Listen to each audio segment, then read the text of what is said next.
Arestado ang 21 anyos nga si John Mars Ondilio sang tangke Rojas City Capi sa drug bypass operation sang PDEO sa Barangay Kulasi. Nakuha sa subject ang 3 ka pakete sang suspected shabu kag mga illegal drugs paraphernalia.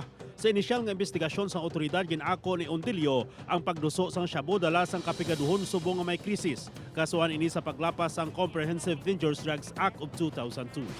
Matapos ang masubray sa kabulan nga pagmonitor sa newly identified street-level drug personality na tigayon nga madakpan sa drug bypass operation nga ginpangunahan sa Pavia Police si Ian Paul Catalbas. Na-recover sa iya ang 7 ka sachet sang suspected shabu nga nagabili sang 3,000 pesos. Ginaimbestigahan na karon sang kapulisan kung konektado ini sa mga organisado nga grupo sang droga.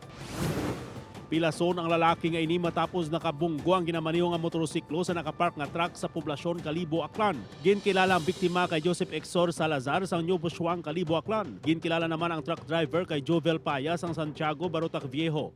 Sa inisyal nga investigasyon sang Kalibo Police, pakadto sa crossing Busuang ang biktima sang bumunggo sa nakapark nga truck nga wala sang warning device. Nagapabili na confined sa ospital si Salazar. Nadakpan ang ginakabig 10 most wanted person sa Negros Occidental nga si Jesse Dimisino. Nagtingob persa ang CIDG kaupod ang pila pa ka unit sang kapulisan sa Negros Occidental agod madakpan si Dimisino sa kalunsong Ibi Magaluna. Nagapangatubang ini sang kaso nga rape. Wala sang ginrekomenda nga piyansa si RTC 6 Branch 40 Judge Dinah Dal Trosio para sa iya temporaryo nga kahilwayan.